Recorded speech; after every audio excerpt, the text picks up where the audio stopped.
ሂዳያ ከአላህ ስብሓነሁ ወተዓላ ቀናውን መንገድ መመራት በአላህ ስብሓነሁ ወተዓላ ፈቃድ ነው። ምክንያቱም ልቦች በአላህ እጅ ስለሆኑ ማለት ነው። ስለ እስቲቃማ በምናወራበት ጊዜ ዋናው ትኩረታችን የምናደርገው ሁለት የሰውነታችን ክፍሎች ላይ ነው። ሌሎቹ ከዛ በኋላ ተከታዮች ናቸው። አንደኛው ልባችን፣ ሁለተኛው ምላሳችን።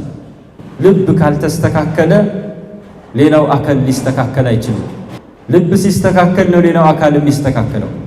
ኢዛ ሰለሐት ሰለሐ አልጀሰዱ ኩሉሁ ወኢዛ ፈሰደት ፈሰደ አልጀሰዱ ኩሉሁ አላ ወሂየ አልቀልብ። በአካል ውስጥ ቁራጭ አካል ወይም ቁራጭ ስጋ አለች አሉ። ያቺ ቁራጭ ስጋ ስትስተካከል ሌላው ይስተካከላል። ያቺ ቁራጭ ስጋ ስትበላሽ ሌላው ይበላሻል። እሷም ማናት አሉ? እሷም ልብ ናት አሉ። ወማ አድራከ መልቀልብ።